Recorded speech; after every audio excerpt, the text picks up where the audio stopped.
to present our recommended budget for fiscal year 2016. We are going to have this in three sections. Our presentation outline, we're going to do a general fire department overview, and then a budget overview, and then talk about some key initiative projects, staff, and operational changes we're looking for in the next budget cycle.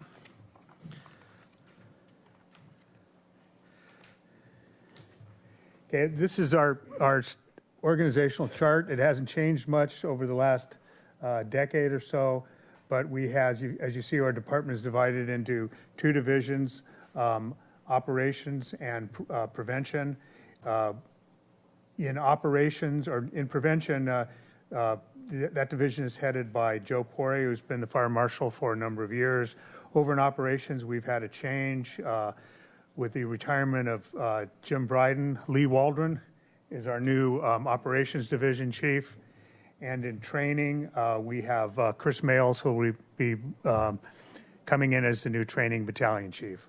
Ron Lichty remains our administrative services manager, and after a trying health year, we're really glad that Ron's back and in good form again. So he's really critical to my day-to-day operations. But as you can see, we have our staff consists of 9 managers. We have a 90-person fire bargaining unit and 6 general employees. And our programs are divided into administration and operations, which has our general fire operations as well as airport rescue, firefighting. And over the past year, we've broken out training and recruitment as a separate program so we can better track the dollars that are used in that area and the hours that are used in that area.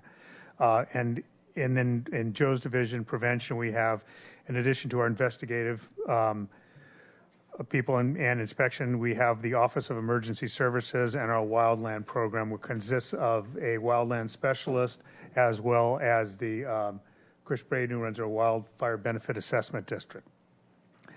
In terms of minimum staffing on a daily basis, we have 29 people assigned every day, 24/7, 365, and that includes 1 battalion chief, 3-person engine crew at all 7 stations, and then we have a 3-person ARF crew at 1 station at Station 8.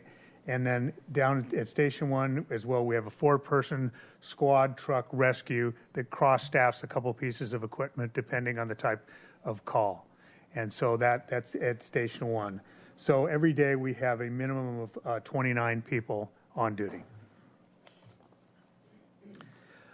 These are our response districts. It was interesting during the district election process looking at this map compared to how the districts broke out, and it's not completely similar, but not completely dissimilar either in terms of response times and the way that the demographics of the city have changed the way our districts are laid out. But that's our current configuration.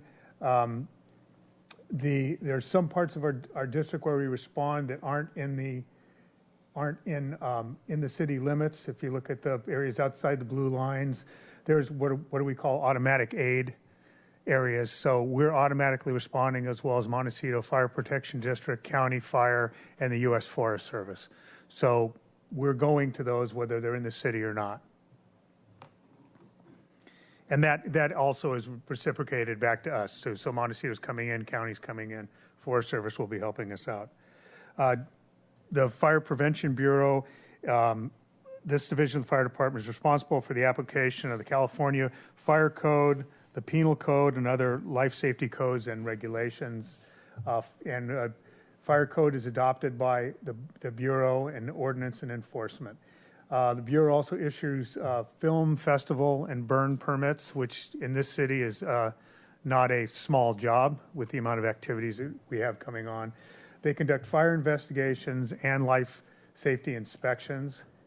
They're part of the city's land development team as well, so they're reviewing plans as part of a team with community development.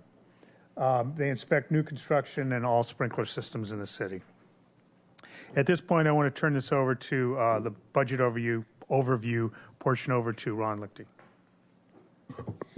Afternoon, Thank you, Mayor Snyder. Sorry I'm late. Thank you very much. Thank you all for being Council here. members. Thank you for taking that over. I'm here to talk about the numbers for the budget, for our recommended fiscal year 16 budget. The fire department requests a total of $25,238,712 for its fiscal year 16 budget appropriations recommendation. The department is budgeted in three funds: the general fund, the wildland fire assessment district fund, and the fire equipment replacement fund. And the fire department is about 20% of the overall general fund budget. This pie chart is a graphic representation of the department's recommended budget by each fund. As you can see, the department's budget is contained almost entirely in the general fund.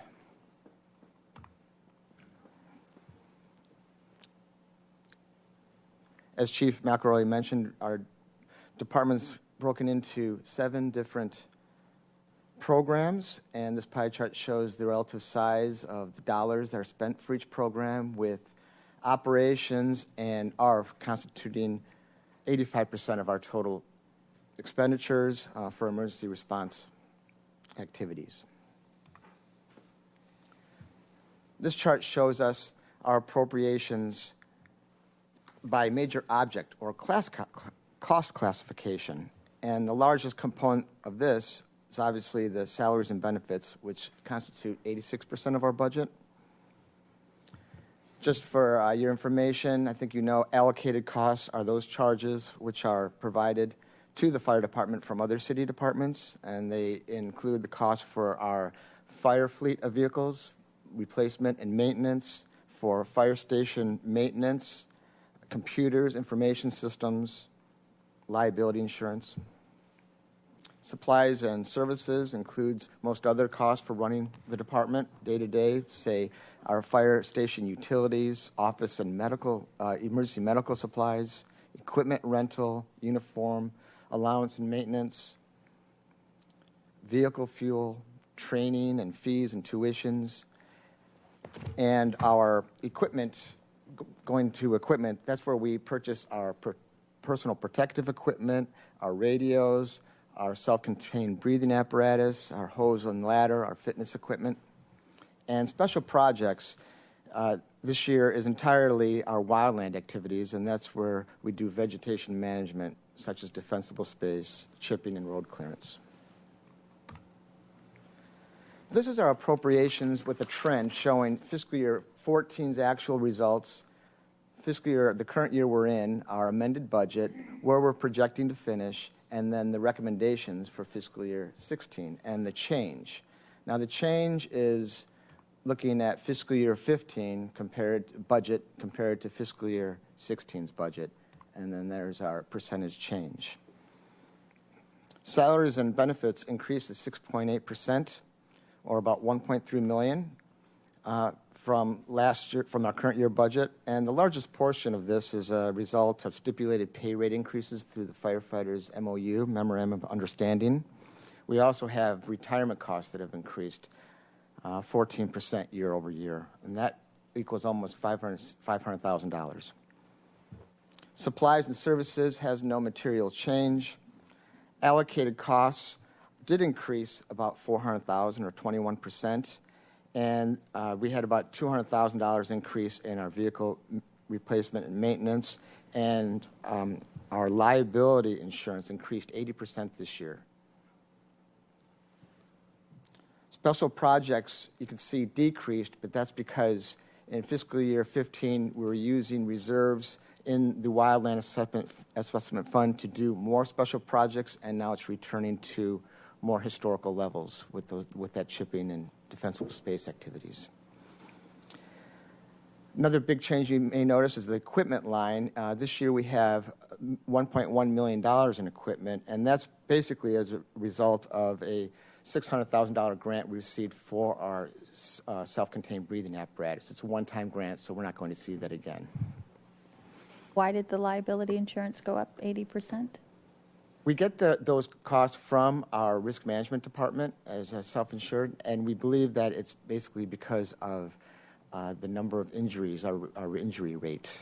and I see maybe Mr. Chief can- Samario, he rose up, is that, yeah? Okay, all right, so just based on experience, it's a reallocation of reassessment of the risk, our internal services fund? Yes. Okay. Madam okay. Mayor, City Council, we met with Mark Howard and Bob Collette from Risk Management, and we went over this in detail, and we've had just a spike in serious injuries over the past year, 18 months. So that's direct reflection of that. Okay, because I know in the recession, I know we cut training quite a bit, and that was an issue, and I want to make sure we bring it, I think we brought it back up to where we were pre-recession, and I know that has to do with trying to deter injury from happening, or unless these were all kind of just issues that occurred that have nothing to do with day-to-day operation. I don't know, but I remember that conversation from a few years ago. Madam Mayor, I want to assure you that our training is probably as robust as it's ever been. So Great. that's really, really strong right now.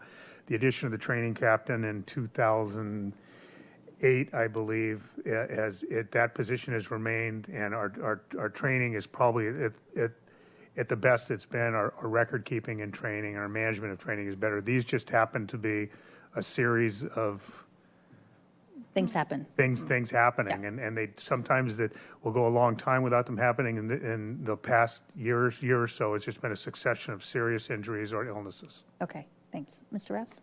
So I'm clear, you were talking about it being, you called it liability insurance as opposed to workers' comp. I don't, these are our own firefighters who are getting hurt. Is that That's correct. what we call it, liability insurance? That's, I'm a little confused. Mr. Samario? Yeah, Bob Samario, Finance Director, Acting Assistant City Administrator. So we have two types of claims and costs that we allocate to departments. The liability claims, which are the trips and falls claims.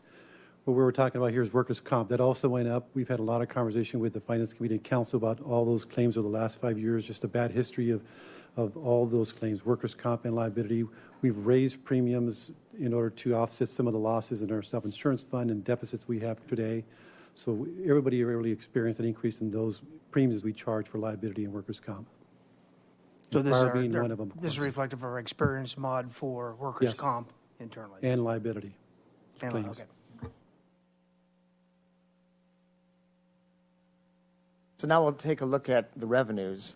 The fire department is a general fund department, so most of its revenues do come from the general fund, but we do generate almost $3.3 million of revenues ourselves. Now, the lion's share of that is the ARF reimbursement from the airport, and then we have our other categories of mutual aid, the Wildland Fire Assessment District, our fire inspection fees, American Medical Response fire reimbursement, our interfund reimbursements, and the half-cent sales tax that was passed in 1990. Madam Mayor and Council, two ones that we want to especially want to draw your attention to are the mutual aid and the AMR reimbursement for our department. We're part of and in finishing up I think it's a 16-year contract with AMR for ambulance services to the city, and so that is a county-wide contract that we'll probably in this year be looking at again, probably an extension of that. So that number will probably change in the next couple of years, and we hope to our favor. Also, in the mutual aid, we try to be very conservative predicting our mutual aid numbers. This is about the same number we predicted for last year, and I think last year we were going to get a little over 750,000.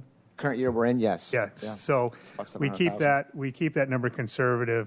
In some years that may exceed 400,000 by $1 million. It may exceed it like it did this last year by $300,000 or $400,000. But that's something that we pick up at the end of the year because the payments.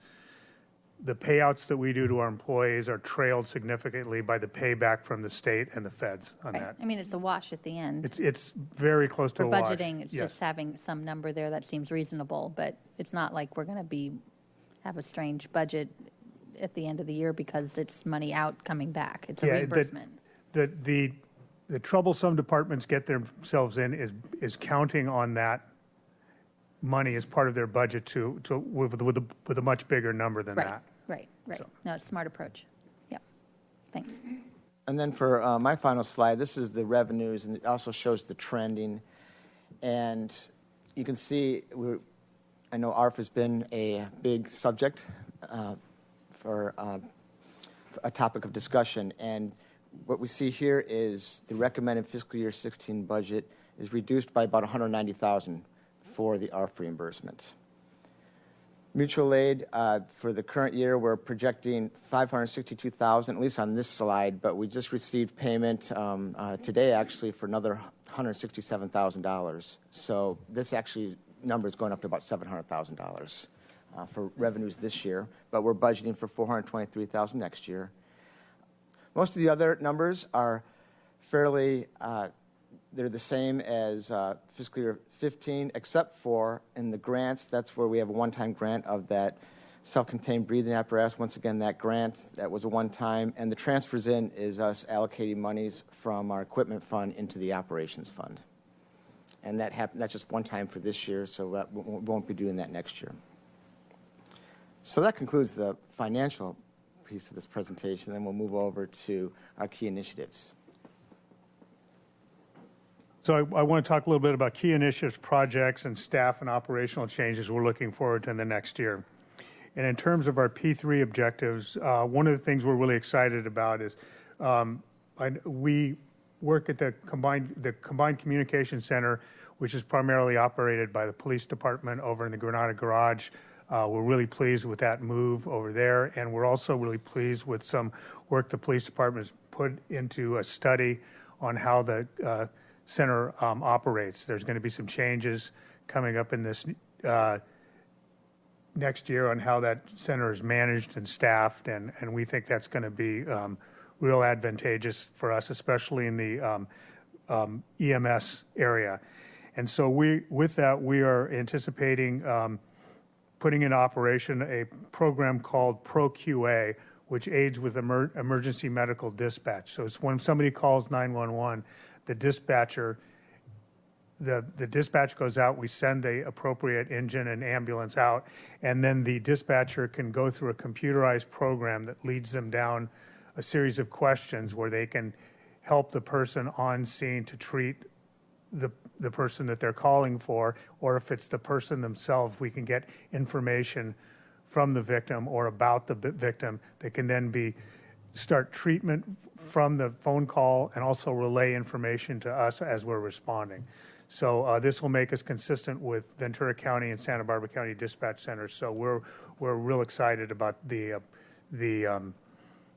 what this program is going to bring us. Before, they've been working from a flip chart, and this is a computerized version that'll help them move through treatment protocols. We're also creating a new standard operating procedure for our electronic patient care reporting.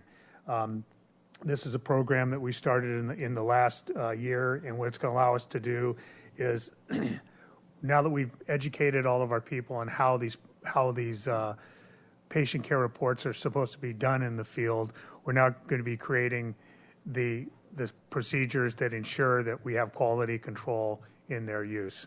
What we're able to do at this point is, with a tablet, when we go into a patient's home, we're able to start transmitting information right away. And the hope is, in the future, as this program gets up and running, all that information is carried by ourselves and the paramedic and transmitted to the hospital where their patient will be received. So in the hospital, they'll be able to see what we're collecting in the field in pre-arrival before the patient arrives at the hospital. The people will be treating them will have a better idea of what's coming. Typically, what would you be collecting, like blood pressure and stuff like that? Blood pressure, symptoms, history, age.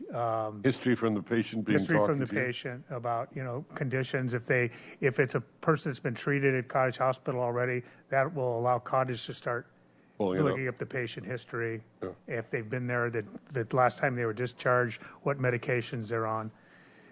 We're in the infancy of this program, but that's the idea behind it. One of our other new P3 objectives is to develop a Spanish language community disaster education program and conduct 10 presentations within the Hispanic community. We're doing this now with a part-time employee, and we hope to have a full-time staff member in the upcoming year. For the first time over the past couple of years, we've been doing Spanish language CERT training, which is community emergency response team training, and it's been real successful. We want to expand that. We think that that's been an underserved part of the community, and the programs that we've had recently have been great. We had a graduation of the most recent CERT class about 2 weeks ago, and we're really pleased with the progress being made in that area. Quick question, if I could. Any idea of the percentage of calls that we get, 911 calls, that are non-English? Could be Vietnamese, Spanish, anything. I don't have that information at hand right now. I can chase it down for you, but Is it appreciable or very few? Or it's appreciable. Yeah, I think it's appreciable. Yeah, I think it's not an insignificant number. be good to know that if you could. Thank you. And it's not only non-English speaking in the sense of the Spanish-speaking community here, but we have a tremendous amount of people from Europe, from all over the world that are here, especially during high tourist times of the year. So there's a lot of languages that we're running across here, and it's a growing issue, and it's something we want to get a better handle on. Now I'd like to talk about some capital improvements that we're looking at the fire department this next year. We've been looking at over the past several years, looking at improvements at our training tower. Our facility was opened in 1980, and the tower itself, the 4-story concrete building pictured here, was opened in 1983. It operates as a regional training center, so many fire departments from Santa Barbara County use the tower. Police uses it for SWAT trainings. There's occasionally private vendors use it, but that's a very small amount. After 30 years of fires in the lower floor of the building, we've created some spalling in the concrete. So our problem was, how do we fix this? How do we proceed? Because we're required to have everybody go through some live burn training every year. And so we were looking at an incredibly expensive proposition. One of the things that we discovered as we send people out in training is some new innovations in how these rooms are done. There's a tremendous amount of training we do on that tower that does not involve live fire. So we wanted to find a way to provide live fire training and still keep all the other functions of the tower, and not spend $500,000 to $750,000. And so the next slide will show you what we've looked at. And these are called burn props, and the particular ones we're using are by a vendor named Draeger, is a scientific instruments company, and what they're doing is basically making shipping containers and converting them into fire props. They're a portable, non-permanent building that allows us to have exposed firefighters to both the heat and the lack of visibility that they'll encounter in a fire, and use actually a very small amount of water and a very small amount of fuel, and they will just burn plain wood type, common combustibles. So we're not using any flammable liquids. We're not using anything like that, and we're getting all the advantages of having a burn room, but at a much smaller cost. And as these things wear out, which we're looking at probably 15 years, they're easily replaced. We were given half of the funding a couple years ago, $120,000, and then we went out and secured some private funding from the McCaw Foundation, and they're Craig McCaw Foundation. They're going to provide the remainder of the funding. We have gone through all of our permitting processes so far, and I really want to thank Brad Cleansing and Steve Greer for the work that they've done with us on this project. And we will be going before the Planning Commission on June 11th for approval. So this will be a great new training tool for us and for the region as well. I think we have an aerial shot of where they are. To the right is the railroad tracks, and to your bottom left is the Vercal building to orient you. And so they will be on the area towards the back entrance of the water filtration plant. Another thing we're looking at is Fire Station 7. It was built in 1950, and the basic configuration has not changed.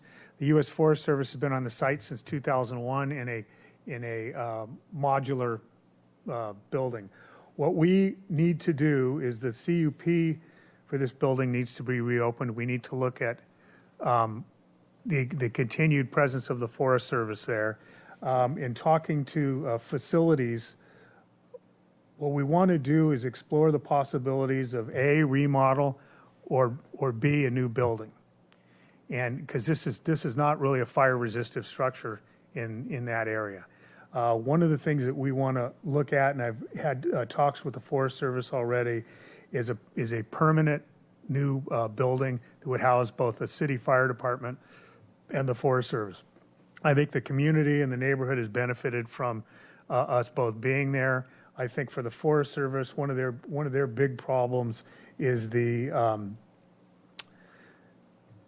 problem is exactly where the neighborhood they're at. The forest abutting it's wildland urban interface, and so you have the U.S. forest lands abutting municipal lands where there's a high value real estate potential loss, and they're dealing with that throughout the country. What makes our particular situation unique is it's in the middle of the Wildland Benefit Assessment District, where the citizens have taken a position that they will support with an assessment the chipping, road clearance, and defensible space as a community.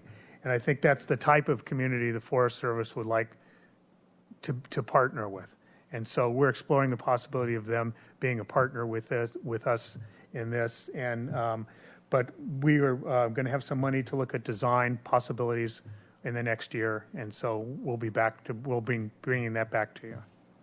Well, partner is, I mean, this is a big ticket item. The Wildland Fire Assessment District is a few $100,000 a year. So, I mean, partner in terms of we're not looking, we're not the- looking at the Wildland Benefit Assessment District being a partner. It's just that the theme of that, the general sense of responsibility that the people in that district have taken makes it, I think, an attractive site to do a coast station. Okay.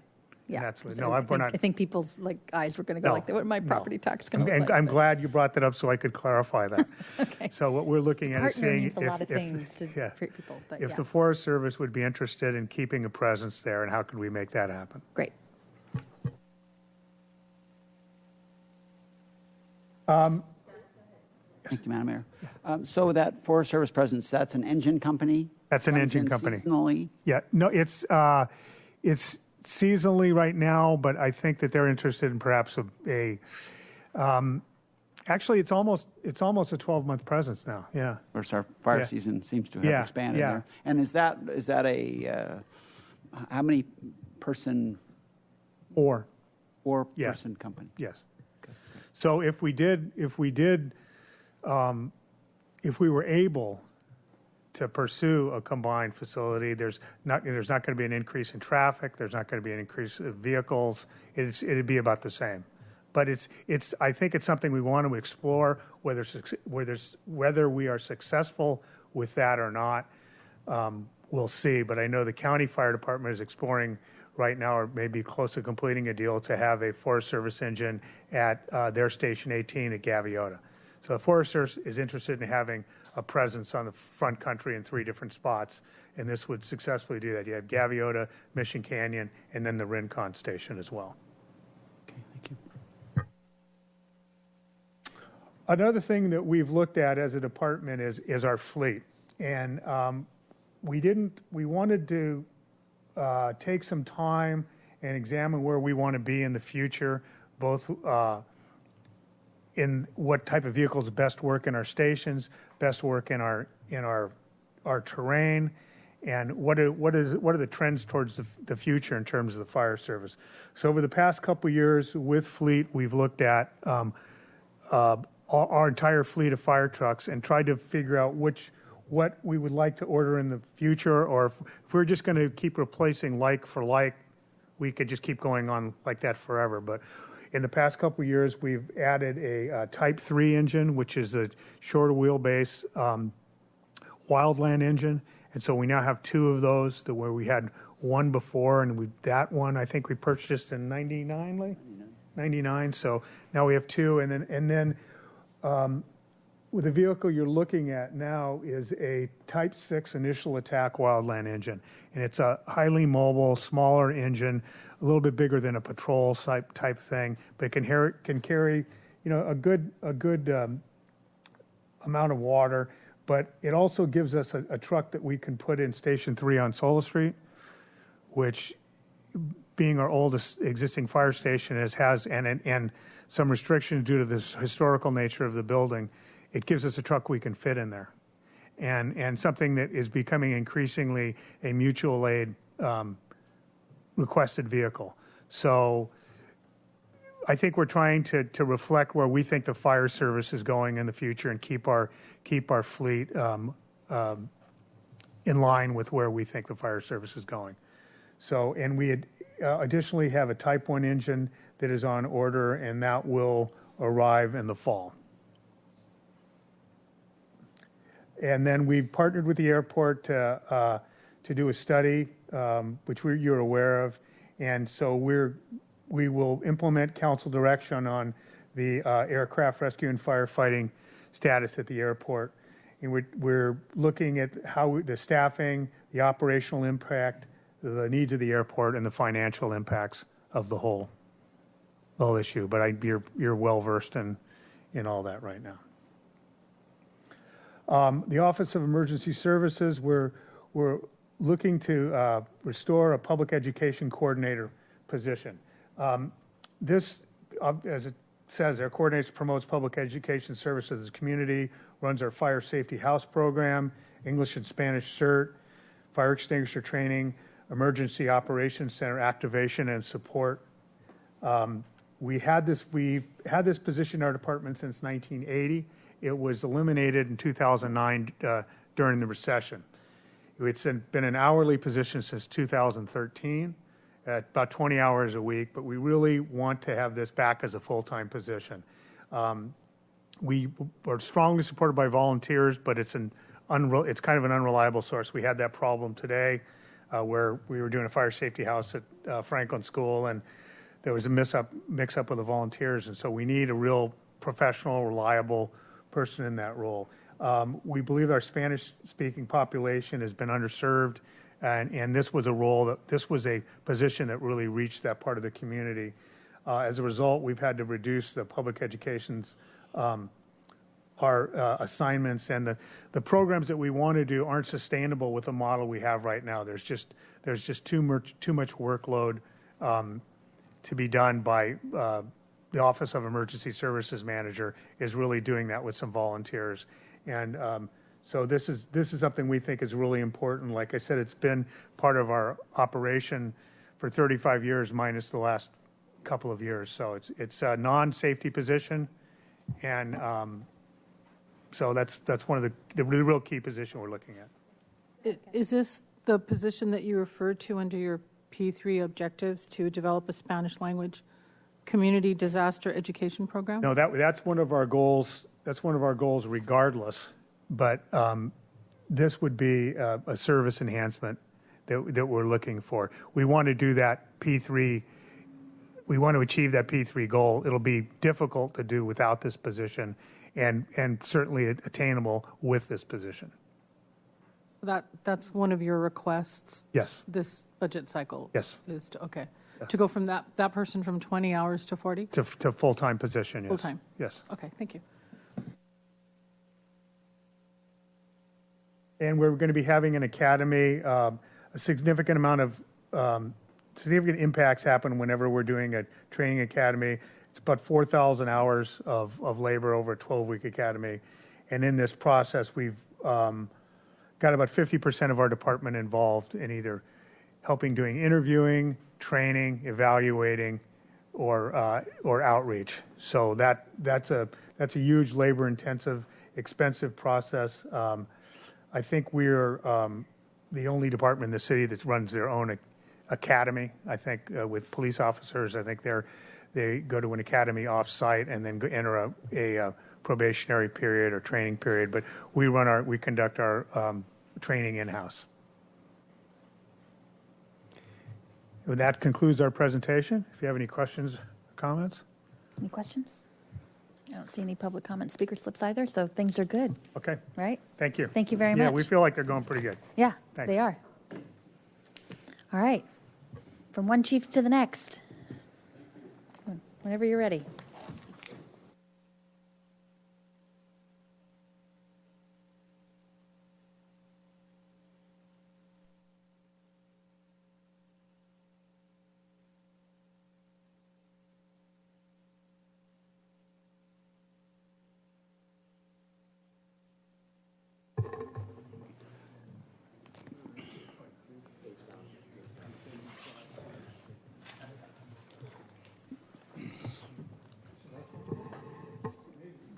Good afternoon, Madam Mayor, council members. Cam Sanchez, Chief of Police. We're going to go through our presentation. We have a few slides, and my staff will be participating as well in the presentation. I'm going to go ahead and start. We're going to do department overview for you in a second. We're going to go expenditures and revenues, police staffing, and then our P3 and divisional highlights for this year. But before we do that, I wanted to introduce some very special people that you've been waiting to meet, and those are our current 5 community service officers. 3 of them will be on the streets full-time beginning next Monday, and then the other 2, they're all in a class. They're here in between a class. They got to go. They're taking their final tonight. You look like you're in a class. You're all yes, they very do. In they the look back, great. very- So as I call their name, I'm going to ask them to stand up so you can see them. Captain Marizita will go into where we are in terms of the more others that are going through backgrounds and more we're going to hire. But right now, these are the 5. Again, 3 which will start on Monday, and the other 2 a little bit after that. So as I call their name, I'm going to ask them to stand up. I know you've been waiting for this for quite a while, and so has the community. So we have Caitlin Kearns. I'll ask her to stay standing along with everyone else. Rudy Ramirez. Janet Villarreal. Michaela Bebernes, and Weeton Nguyen. So we'd like to welcome all of them, and I'm looking forward to that. So, thank you. We look forward to seeing you all around downtown. That's the point. They'll right? be there. So- Pass your final today, though. That'll be very important. Thank you very Thank you much. very much. Thank you. Wanted to make sure we let you know that's where we are, and we're very, very excited about it. I want to talk a little bit about our permanent staff. We can go to the next slide. We have a total of 212 total permanent staff, 14 managers, 198 employees and supervisors. We have 15 to 20 hourly employees that have done well over 30,000 hours of work for us. That includes yellow shirts and other people in the records unit and alike. So they put in a lot of hours, and we have some great people in the hourly positions, some who over the years have become permanent employees full-time. So it's sort of a training ground, if you will, for those positions that are non-safety positions. Under where it says 198 employees and supervisors, we did a study. We hired a consultant company to come in and look at our communication center. And other than moving over to the new facility, we really wanted to look at the operations in totality, what we could do better in terms of hiring and retention.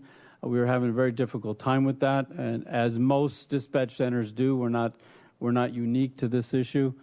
And through that, one of the things that the consultant company recommended highly was to return back to having a civilian manager, not a police lieutenant, but a civilian manager, expert in this field, to be the boss, if you will, of the communications center.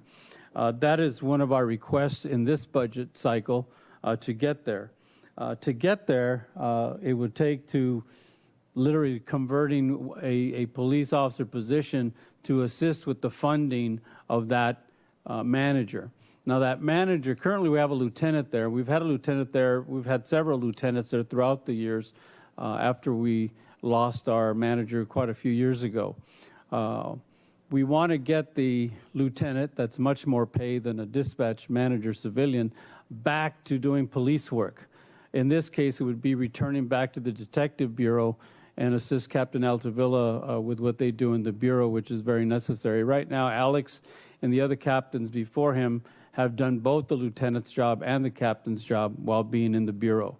That happened because due to the recession a few years ago, we couldn't replace that lieutenant.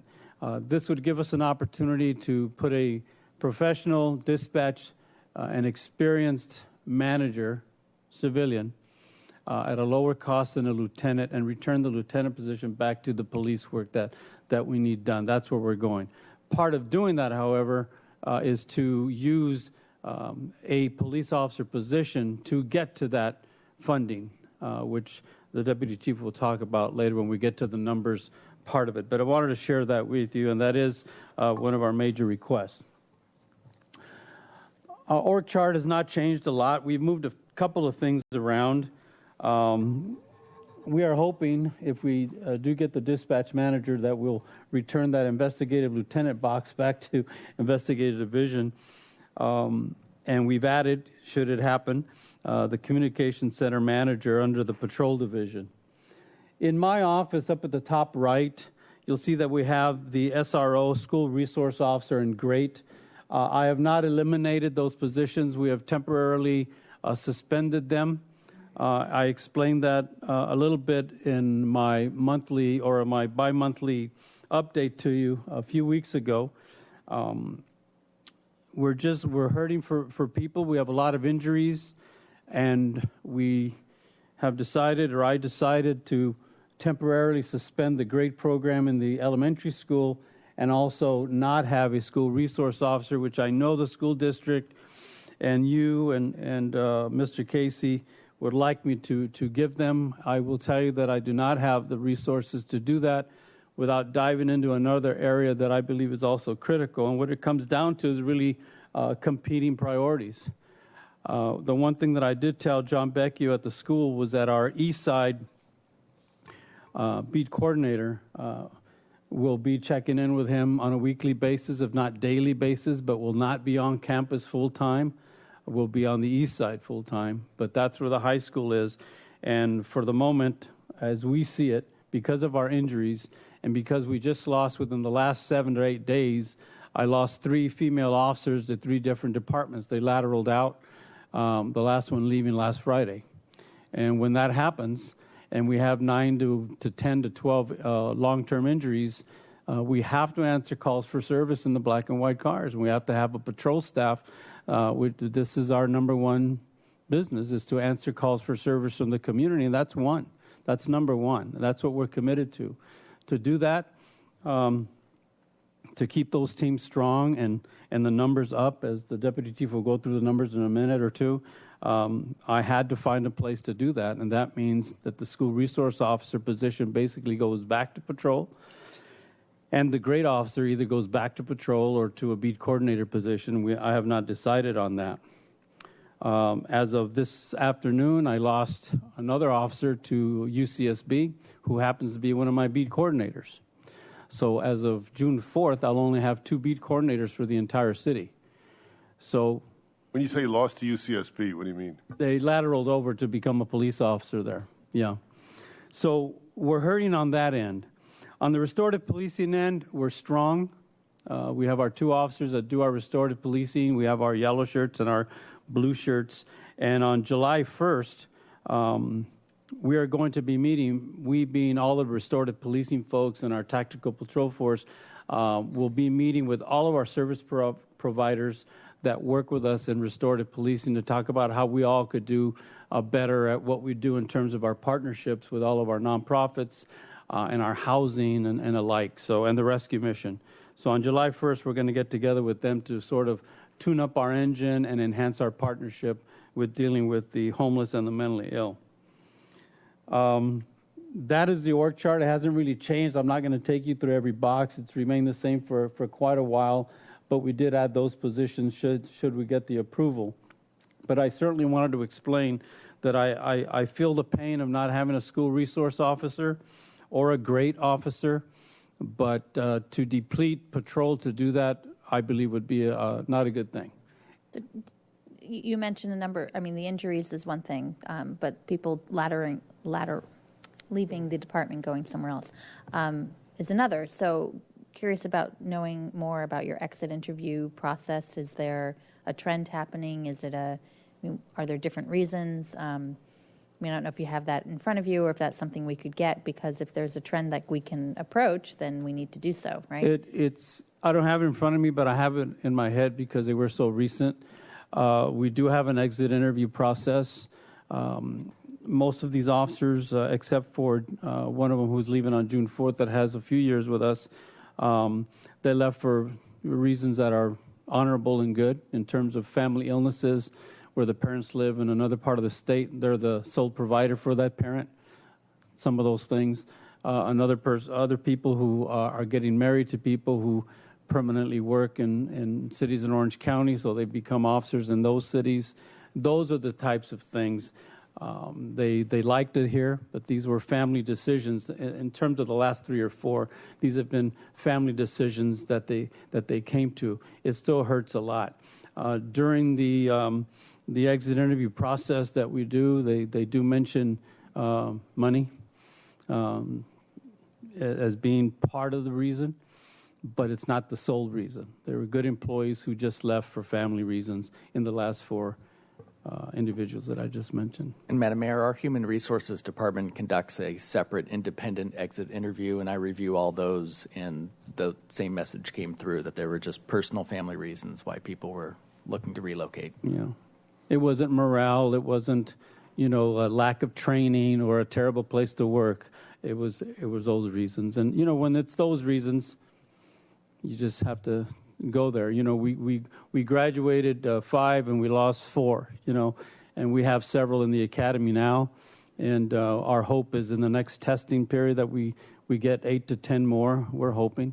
But again, because the recession is not here in totality, we're now again finding ourselves competing with other cities around us and other tri-counties. And now it does become an issue of money. It really does. And I think when we speak to some of these folks who drive past Ventura PD or Simi, they'd rather go there for more money and not make the drive. And I think in the next year and a half or so, when we get down to contract negotiations, that's probably going to be one of the subject matters that's going to be brought up. Russ? So, Chief, when you talk about money, are you talking about actual compensation or the difference in living expense? Compensation.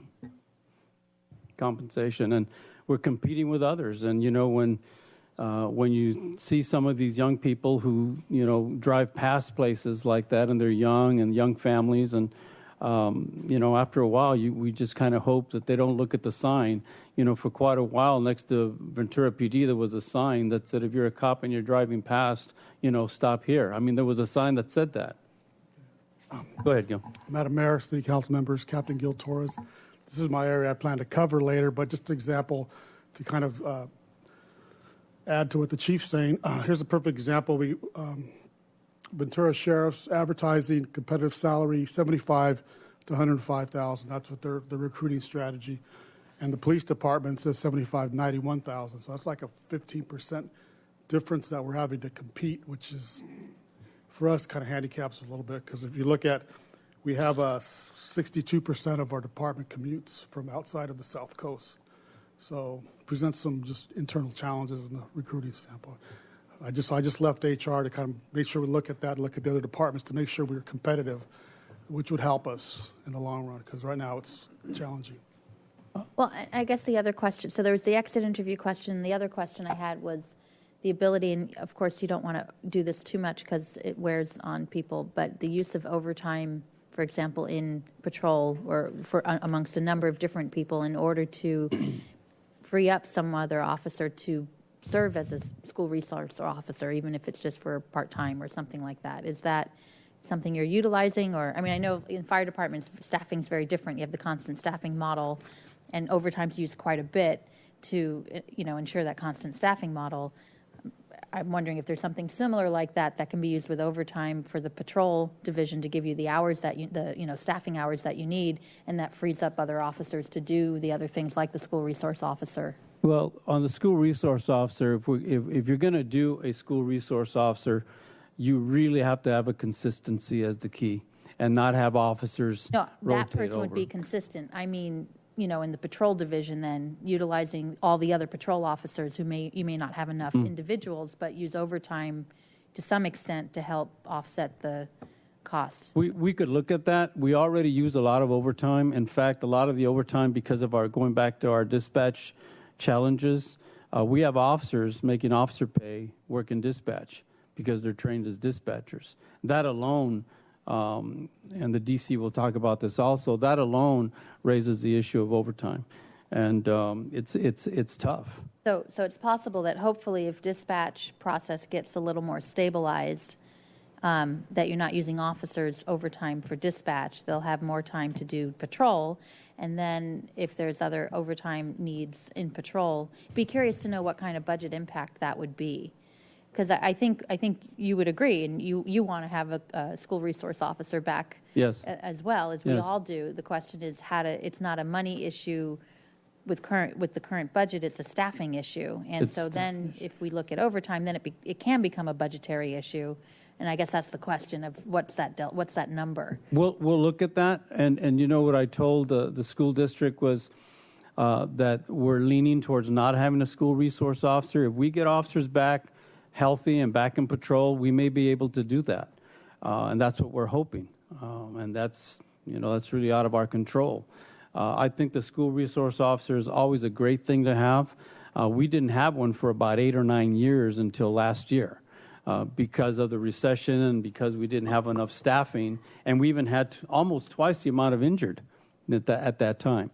So up until last year, the high school did not have a school resource officer for 9 years. I know, but now they had a taste of it, and we all loved it, and we want to keep it. Well, we all love it. I love it. That's the problem, I right? I agree, and it's painful, but again, when you do the competing priorities, it's a tough nut, and I wish I could do it tomorrow. But right now, I'm just giving the heads up that may not happen. We have a few months until the fall semester. Who knows what will happen? And our hope is that we can make it happen. Okay. Mr. White? Thank you, Madam Mayor. And I'm sure that there's a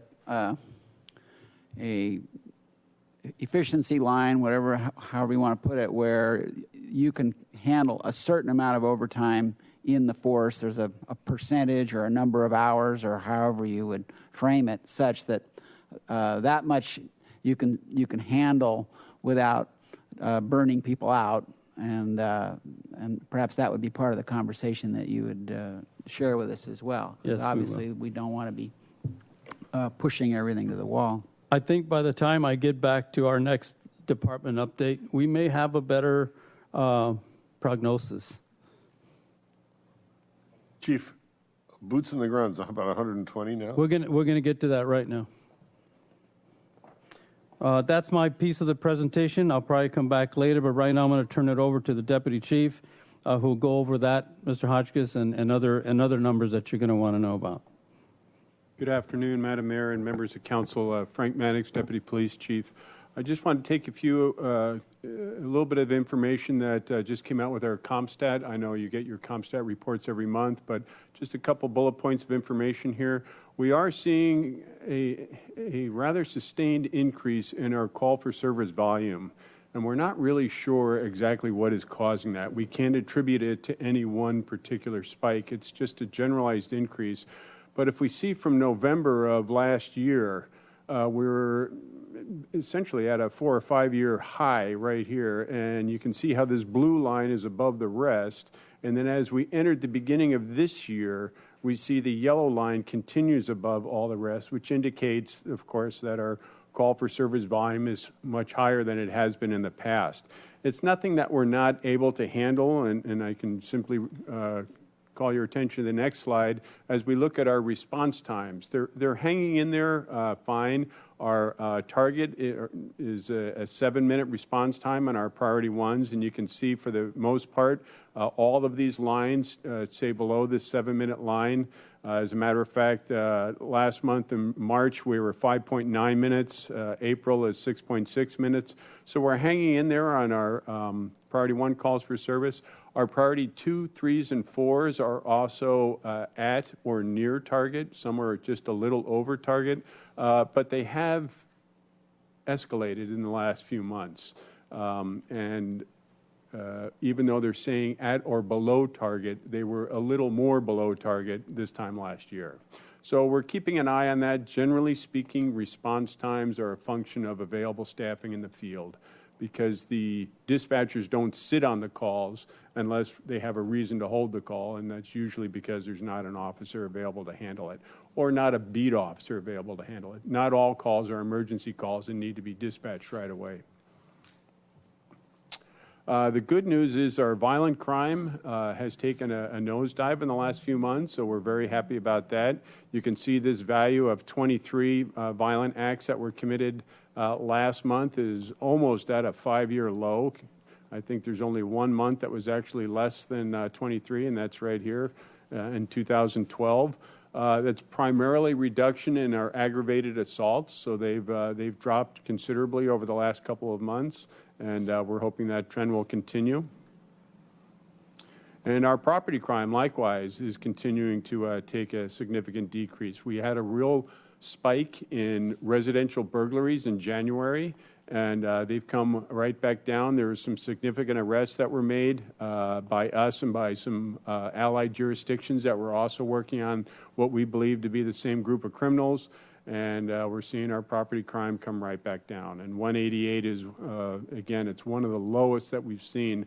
Last year, this dark blue line actually was a historically low year compared to all the rest. So the fact that we were a little above it still indicates that we were essentially having an average year. But this last month of 188 is very low, and it's a very good number.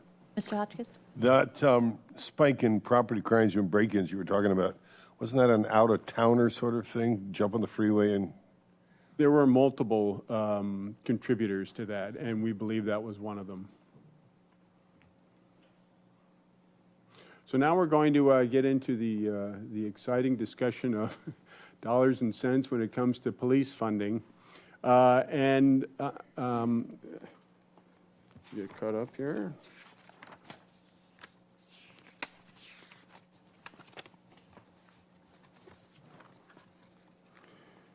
The police department is funded primarily through 2 sources. One is departmental revenues.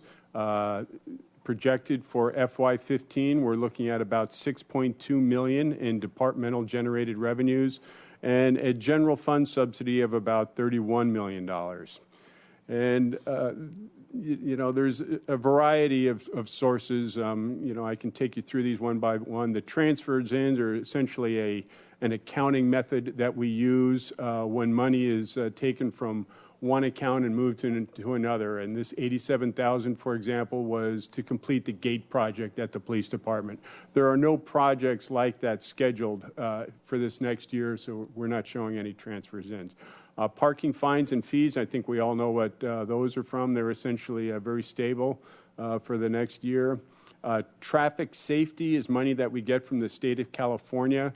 We're never exactly sure what we're going to get. We receive this money passively from the state, and for the last several years, we've been using this $525,000 figure. Sometimes it's a little higher than that, sometimes a little less, but we're going to stick with that number again since it seems to be a pretty good average. The Prop 172 money is just a derivative of the sales tax that we get. So as sales tax revenue goes up, this value will go up a little bit. Donations, the big difference here from the $89,000 to the $18,000 really is sometimes the Police Foundation buys a little equipment for us, and that's all received to the city as a donation. We really don't budget for that. This small little value here is just some money that people always tend to willfully over-contribute in their animal control licensing fees. And they'll just write a little extra money for the benefit of the animal control program. And we get that from time to time.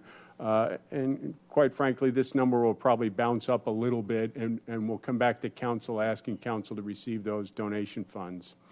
Fines and forfeitures are the money that we receive from the superior courts for traffic fines, things like that. Fees and service charges. This is primarily vehicle release fees when cars are towed for DUI drivers, ID fees when people come in and get fingerprinted, things like that are collected in this account right here. Interfund reimbursement. This is money that we receive primarily from street sweeping that we get from the Public Works Department to offset the cost of the police department running the parking enforcement officers in the field. So it's just a reimbursement for our costs. Licensing and permits, this is what we receive from animal control licensing, taxi cab permits, things of that nature. And then other revenues are simply things like there's a joint powers agreement that all the police departments contribute towards the running of our CLET switch here at the police department, our California Law Enforcement Telecommunications System. We host the node here in Santa Barbara for the entire county, and the other police agencies contribute towards the cost of that, so other revenues receive those funds. Special events reimbursement, for example, when the cruise ships come to town, they reimburse us for the overtime costs, things like that. So that all gets logged here. There is one category that I want to call your attention to because it really explains everything. You'll notice that in total revenues, and really this is the bottom line of this whole slide, is we see we're at 6.2 million, and then next year we're predicting a 6% reduction. And almost all of that money is attributable to this line item right here, the intergovernmental money. And what this is money that we get through grants. And you can never really predict what grants are going to be offered, but you know you're going to get some. We've already applied next year for the Office of Traffic Safety money. And when we receive those funds, we'll come back to council, asking council to appropriate those funds. And that'll cause this number to bounce right back up again. So the bottom line is departmental revenues are stable and they're adequate for next year. This is just a graphical representation of basically what we just looked at in terms of proportion of our overall $5.8 million budget. You can see the vast majority of it is the parking fees and fines and our service charges.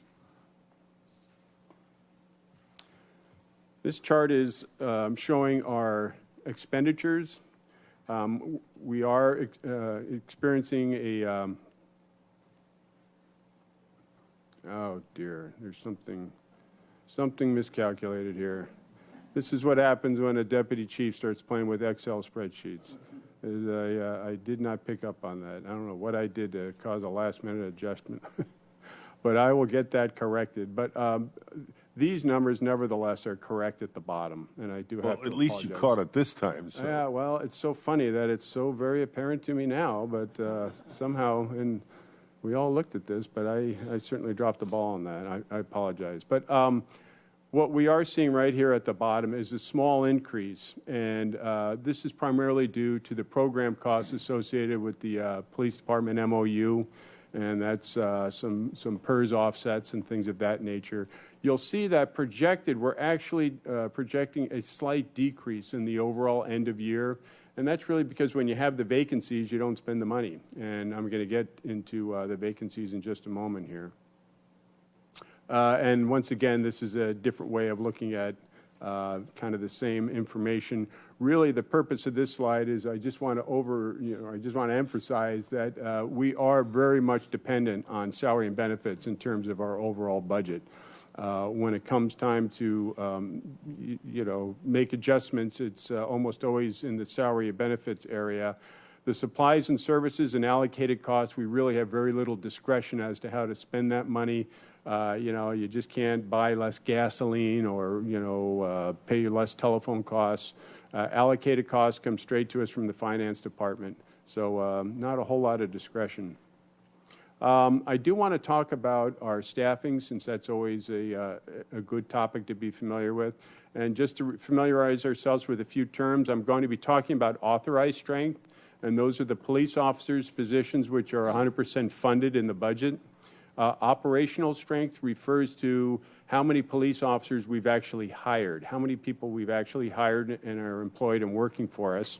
And then functional strength is, of those numbers, how many people are actually showing up for work. Because we've hired them, they might be somewhere else, they might be on an injured list, they might be on deployment overseas with the military, or they might be in the police academy getting trained. So they're taking up a police officer position, but they're actually in training. And vacancies are everybody knows what a vacancy is. And then an overhire are positions that we hire which are not funded in the budget. But when we have vacancies, as we're going to have in the beginning of this next fiscal year, we'll have some salary savings because those positions are not filled, and that'll help fund the eventual overhiring that we're going to try and do next year. So sometimes it's helpful to think of these as subsets of each other. You've got the large authorized strength, then the operational strength, and then the smaller functional strength. So let's take a look at where we've been with this over the last several years. And this is where we are today, as of today. And we're currently staffed at authorized 144 police officers. And of those 144, we have 137 hired, which actually as a percentage, it's a very high percentage, about 95%. But unfortunately, we have these 15 positions which are either injured. We have 5 that are in the police academy right now, and we have 3 others that are just not available. As I said, they're either out on some sort of maternity leave or some other form of leave that's keeping them from showing up at the police department. So of the people we've hired, 15 are not able to show up for work, and that brings our number down to 122. And if we look at this number across the board, 122, 127, 132, 131, 125, 121, we see that it tends to vary a little bit up and down. Obviously, in the low 120s is about as low as we like to get. And over the next 6 months, as we kind of fast forward to December of 2015, we are projecting to get quite a few service retirements, just longevity service retirements after a full career. People, about 6 to 8 people have expressed an interest in retiring before the end of the year. We do believe, therefore, that this number is going to drop a little bit.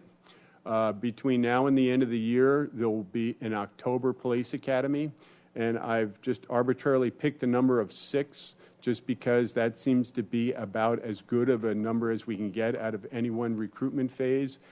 We are pushing to hire 15 because we could use the people and there would be funds available to do that, but we've not been able to hire in those numbers ever, quite frankly. About 6 to 8 is the most we can pick up during any one recruitment phase. So we're expecting this number is going to drop just a little bit. This number is not as high as we'd like it to be, but we'll be able to make it work, just as we have in the past. And we'll just continue to use the strategy, which has proved successful in the past, of leaving some of our specialty positions unfilled while we keep our team strength up at appropriate levels. So, what is our status quo? Obviously, sorry, Chief, if I could just go back to that last slide. Does that imply more overtime necessarily also? It will. It will result in more overtime. I would think so. Generally speaking, we're an overtime saturated department. And what I mean by that is there are a lot of special events in the city of Santa Barbara that just require overtime assignments to police them. And just the cruise ships that have come into town have generated even more special events. Every time we have a county bowl, there's a special event assignment. When we get the overtime grants from Office of Traffic Safety, which I was talking about a little earlier, that always generates overtime assignments to do DUI enforcement. So we're very busy with overtime, and to somehow think that we can just fund multiple shifts, it's just not realistic. What we will have to do from time to time is on any given patrol shift, we could find ourselves at our targeted staffing, which is basically it's a targeted minimum. We don't want to go below that line. And sometimes we'll try to flex the schedule and bring in an later shift a little earlier, things like that. But sometimes we just have to fund overtime slots and tell people, look, on Tuesday, I need an officer to come in and work a 10-hour patrol shift on overtime. And generally speaking, we don't have a problem filling those. But you are getting reimbursed for some or all of these special events? All of the special events, yes, reimburses the overtime. So in that sense, it's not threatening to your budget or anything? It is not threatening to the Okay. budget. And when we have the vacancies that cause us to spend more money in overtime to fill the patrol shifts, we have the offsetting salary savings from the vacant position. So even though it may look like we're breaking the bank on our overtime, a bottom line is we're doing just fine. Okay, thank you.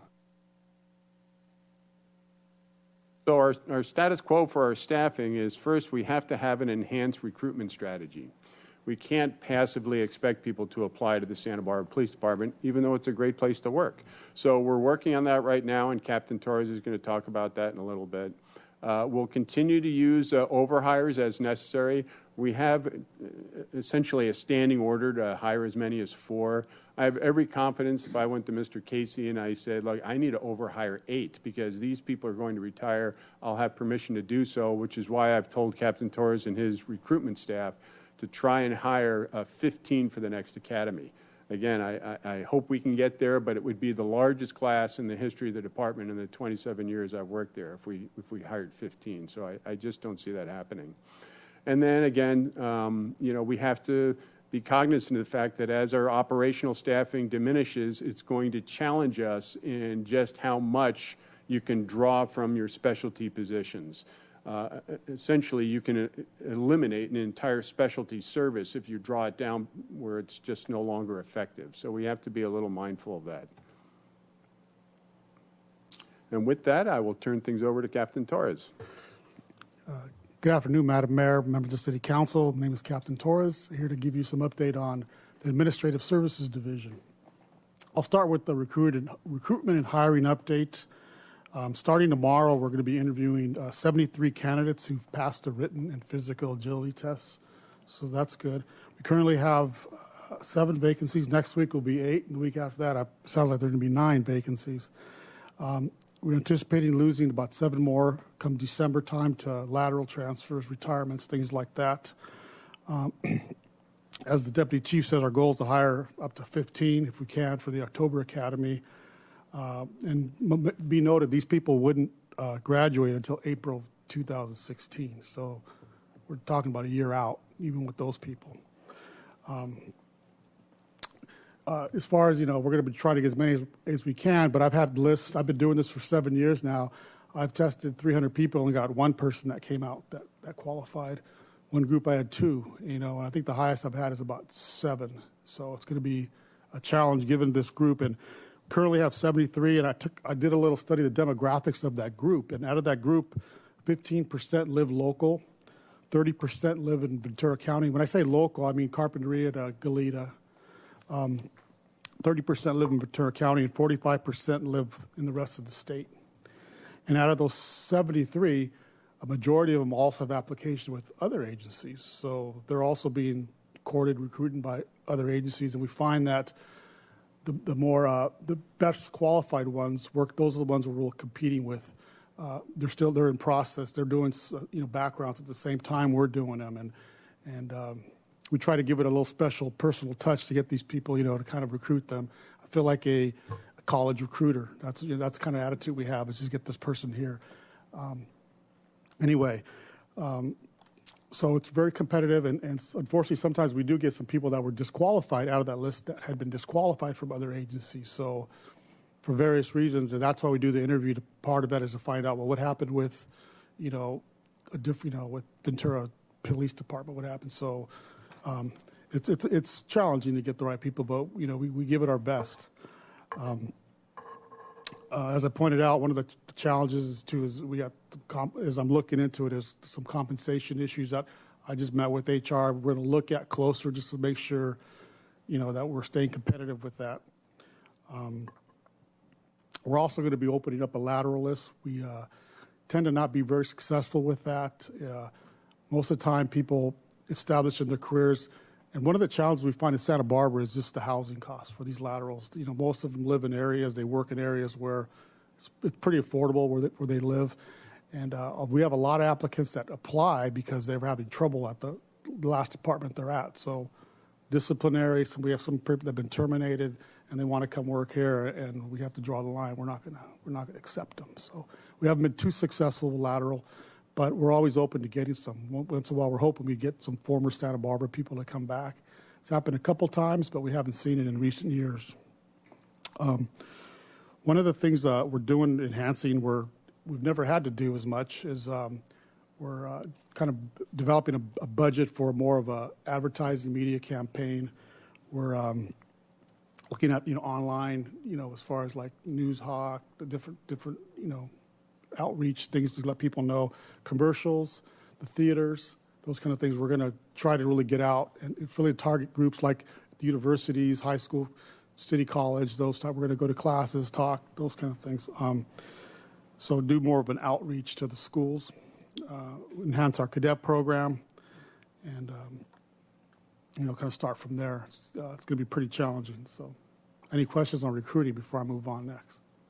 Okay. Next is a police body camera program. We're currently testing 5 cameras. They're out in the field right now, being tested by various officers in different positions throughout the city. We're going to get feedback. We're going to probably look at a couple other systems where, we're out researching, finding out what other agencies are, using out there. I know the chief, we belong to the Cal Chiefs. They kind of give us an update on the pros and cons on various systems out there. And after talking to some of the companies, everybody's just studying these. In fact, they want their cameras back because other agencies want these. It's going to happen. We're preparing, but we're trying to get the best system for us that works. So we're going to probably test, 2 or 3 systems out there. So it's ongoing.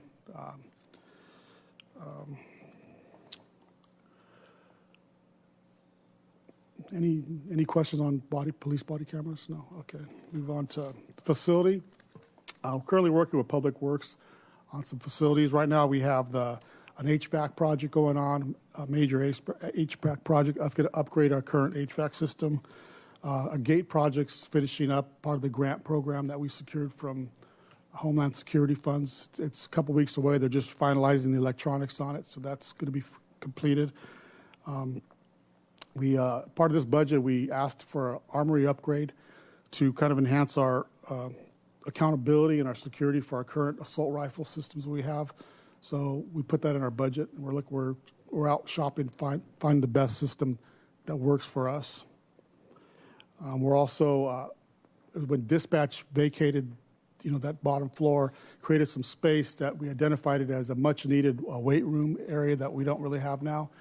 So I'm working with Public Works to remodel it, and I'm seeking funding. I know I've solicited with the Police Foundation to get some. They've already committed to funding some of it, so I'm looking for other resources to fund that. We're probably talking about anywhere from $50,000 to $80,000 for commercial grade equipment. So I'm looking at asset forfeiture funds or other funds out there. So something that's really needed at the police department. And that's all I have. Any questions? Thank you.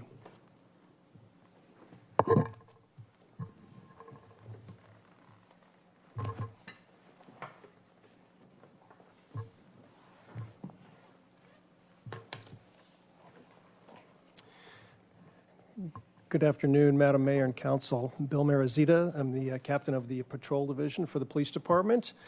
And I'm going to just give you some couple highlights from the Patrol Division and also give you an update on the Community Service Officer Program. The Chief already mentioned a few of the points, but I think I'll go ahead and go through my notes and make sure everyone's completely up to date on it. As the Chief said, and you just saw, we have 5 of the CSO positions filled now. We're continuing to accept applications on an ongoing basis for that program. In fact, doing more interviews on June 3rd and 4th, and we will continue that hiring until the positions are staffed. And if we expect attrition in those positions, that we'll have folks to move in right behind them. All the 5 community service officers are currently at Allen Hancock College right now, completing that basic police powers training class that I've been talking to you about that's required from the penal code. They will complete that this Friday, tomorrow, the 27th. We'll have 3 that are fully trained and out in the field as of Monday of next week, and 2 more right behind them that are just doing a little more in-house training. As far as the municipal code change, the final change to that municipal code that grants them the authority to cite offenders for municipal codes was approved by council yesterday and is in effect today. So a timeline sort of going forward, 3 CSOs completely trained out in the field Monday, 2 working with our tactical patrol force officers starting Monday with doing some more in-house training. Their beat, so to speak, will be the State Street corridor from the beach up to the 1300 block, and then about a block on either side, Chapala to Anacapa. Those are kind of loose coordinates, but that's kind of what we're aiming for. And the hours that we're shooting for are 7-day-a-week coverage, generally daytime hours, 9 or 10 in the morning till about 6 or 7 at night, and we'll adjust those as necessary. Moving on to the... Actually, one of the, just in terms of hours for that, some of the comments I get sometimes is that when there's a big concert at the Arlington or something at the Granada, or, you know, or during the film festival or something like that, there might be evening hours associated with a lot of people downtown that might be worth having that kind of presence. Not every weekend or something like that, but there, you know, certain times of the year where that could occur. So just to think about that in terms of, as opposed to ending at 6 o'clock at night, you know, it can get up to 10, 11 o'clock at night, so shifting it later or something like that at certain times of year. Because I do get those emails, and I'm sure others do. I just saw a light go on, you know, when there's a sold-out concert at the Granada or the Arlington or something like that, or the film festival will be another one. Mr. Rouse? Thank you, Madam Mayor. Captain Marizita, originally there was a budget item or a budget number that we used for this program, and since then the program kind of grew in kind of its scope and intensity and training and whatnot. And I don't know, we also have talked about, we also have a yellow shirt budget. We have different things we could add in. Are we getting a budget? Are going to get a budget update? I mean, we approved this last year, but we haven't expended that much of it. But I don't know. We have a status on that? I don't know exactly what we have expended at this point, but it has not been that much. There was $150,000 that was approved at the beginning, and I imagine that if the program is successful, I'm expecting that it will be, that we will get more funds for that. The police department also has part-time funds for part-time positions available also that we can kick into this program if necessary. So, you know, depending on how successful the program is, we'll probably be asking for more money to keep it going and maybe even expanding it. And might I just chime in on another subject is our target right now is 6, but that's not a magical number. And what I mean by that is we took the hourly rate, I think it's $22 an hour. We divided into the budget of, I think it was 150, and that would support 6,000 hours or 6 1,000-hour employees. So that's kind of where we came at that number. But at any given time, you know, we may hire up to 8 or 9, and we can absorb the cost of the additional employee through our salary savings and other vacancies. So we are constantly flexing our hourly staff based upon our funds available at any given time. So if we can forecast out, for example, that a year from now one of these persons are saying they might want to leave and go to school up at UC Santa Cruz or something like that, then we will try to hire in advance so that we'll always keep the staffing levels at least around 6. That's our goal. And to do so, we might have to hire up to 8 or 9. And I will add to that, as we mentioned, we do have 5 currently hired, but one of those folks will be sort of working full-time hours, so working sort of as a 6th person, if you will. And that's why we anticipate that she will not be here too long and that we're going to be hiring behind her. So we want to keep that hiring initiative going, but we will have sort of 6 part-time people out there as of now. Moving on to the communications center, that's one of the big items that's a big change for our budget at the police department. Last calendar year, the end of last calendar year, we hired a company to do a communications center study. The company was Com Center Solutions. They did a comprehensive analysis of our combined communications center. They reviewed things like salary and benefits, shift assignments, working conditions, staffing, supervision, and a host of other topics. The study made recommendations for improvements in various areas which we're currently implementing. One of the biggest recommendations they made, a strong recommendation, was to create and hire a permanent civilian dispatch manager. Since 2001, our combined communications center has been managed by a police lieutenant. Prior to that, it was managed by a civilian manager, but that position was eliminated back in 2001 during some tight budget years. Since 2001, it has been managed by 6 separate police lieutenants. The dispatch center is getting, dispatch centers around the country are getting increasingly more complex and technical. There's constant changes with training requirements, equipment upgrades, and hiring challenges. And we believe that the new CCC manager position will provide needed continuity and stability for that center. Police lieutenants just don't have the expertise in this area, and the learning curve's too great to be rotated in and out of the assignment. And as Chief McElroy reminded us, it is a combined communications center. We dispatch both police and fire, and the lieutenant has limited experience with a comm center when he or she goes in there, but very little, if any, experience with fire dispatching or fire protocols. So we believe that manager will be a big improvement for us. The role of that reassigned lieutenant, as the chief said, when we free up that lieutenant from the comm center, we expect to be assigning that person to the investigative division, which has been without a lieutenant for many years. We're doing an internal reorganization of one of our programs, our records bureau, and that would fall underneath our investigative division, so that lieutenant would also wear the hat of a records manager. That's pretty much my update. If you have any questions, I can answer. Thank you.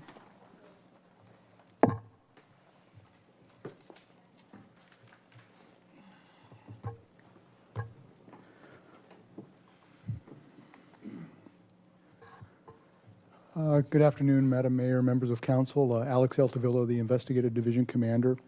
During this fiscal year, we did see an increase in burglary and burglary theft from vehicle. However, as reported already by the Deputy Chief, in the third quarter, we are seeing a decrease, and we also continue to go ahead and see that decrease into the fourth quarter. This has been, I think, a lot of good work by our property detectives, along with a lot of allied agencies in identifying and arresting several different groups of individuals that have been committing these burglaries. However, we continue to see a steady increasing trend in what we call our other thefts. And this is kind of a broad area of thefts which could deal with shoplift, grand theft, and petty theft. And again, I come here on these updates from time to time. I remind ourselves, I guess, and the public too, that Santa Barbara is a really, really beautiful place. But we always recommend that you go ahead and lock your home when you leave. And when you leave your car, try not to leave anything inside the compartment that's in plain view, and go ahead and lock your vehicle too. In regards to narcotics, heroin and cocaine has remained relatively flat as far as the trend is concerned. However, we have seen an increase in methamphetamine and marijuana, which has continued to rise. Heroin right now is probably about $1,000 to $1,200 an ounce, and we see that methamphetamine continues to go ahead and trend down to about $350 to $500 an ounce, which makes it something that everybody's kind of interested in because of the low cost. Detective Dan Taglis, who is in our Sabernet Task Force up north. During this last year, he's either investigated or co-investigated a variety of different narcotics investigations. Led to 23 arrests. In those arrests, we had a seizure of 44 pounds of methamphetamine, 12.4 pounds of cocaine, 550 pounds of processed marijuana, and 25 grams of heroin, and also a little bit over 289,000 in currency. Another trend that I've seen also during probably the last 2 quarters of this fiscal year is we've seen an increase in our applicants for marijuana dispensaries. And we continue to go ahead and work with community development and the city attorney regarding that process. And lastly, I'd like to go ahead and update you briefly on several different homicide investigations and where they are in the court process. The first one was a homicide that occurred on October 29th. Again, this was one that was on Los Olivos Street and involved a domestic violence homicide. And currently, Detective Crystal Bedoya is the investigating detective on that. The preliminary hearing was held on December 1st, and the suspect, Aubrey Wofford, was held to answer for murder in special circumstances. The trial date has been set for June 9th. There are 81 plus witnesses, not including law enforcement, that may potentially be called. And we are estimating that it'll probably be about a 2-month trial in which Crystal will be working with the DA's office exclusively on that trial. One of the interesting parts about some of these behind-the-scenes things is that Crystal has been working with our records division and also the coroner to go ahead and help get the documents straight so the insurance company will pay the life insurance money to the victim's mother, who currently has custody of her small child. So there's a lot of behind-the-scenes stuff that really kind of goes unnoticed. The other one was February 27th that we had in the 100 block of North Quarantina. That was the homeless-related homicide. Andy Hill's the lead detective. The preliminary hearing is scheduled for the 27th, coming up here. And in that case, we probably have 50-plus witnesses, 350 pages of reports, and over 94 pieces of evidence. And at this point, we really don't know exactly what that trial is going to consist of in duration. And the last one that I want to update you on, which actually occurred in 2013 in the 100 block of Olive Street, is the Kelly Hunt homicide, which is again coming up for trial. Detective Brian Larson is going to be the investigating officer on that. And the trial date has been tentatively set for October 13th for 2 defendants. And I know personally that the DA's office has a conference room full of tens of thousands of pages of discovery that we're going to go ahead and have to present. And we anticipate probably, again, a little over a 2-month trial where Detective Larson will be the investigating officer, and then Detective Ben Aarons, because it was a gang-related homicide, will be the gang expert on that case. So concludes my presentation, unless you have any other questions. Thank you. Mr. Hotchkiss? The methamphetamine increase, does that correspond to burglaries, home burglaries at that time? We do know that there is a subset of people that use substance abuse, use narcotics, that actually go out and do burglaries. To finance it? Correct. Yeah. Yes, sir. Okay. Any other questions? Okay. Thanks. See, no public comment. Oh, you have a comment. I have a comment. Go right ahead. Well, I'm just as one of the council up here that have really pushed up the authorized strength. It's really discouraging to I mean, there's no fingers to point, but at the functional strength of where we are right now. And I'm going to be really interested in some cogent answers and strategies going forward, because it's particularly frustrating to start out in 2010 where we were and try to get to where, we've authorized from up here and, we don't have the boots on the ground. We're losing our beat coordinators, which was great to get back. we're not populating our east side community policing center or the west side one we talked about, and all those things, and of course the school resource officer program as well. So I think this council is going to be really interested to see what our strategy is going forward. We're on Tuesday morning, my staff and I are going to have a meeting solely on staffing, where we may or may not go, and already start preparing for the next update to you. That's why I think I'll be able to give you a better picture for those positions at the next update. Mr. White? Thank you, Madam Mayor.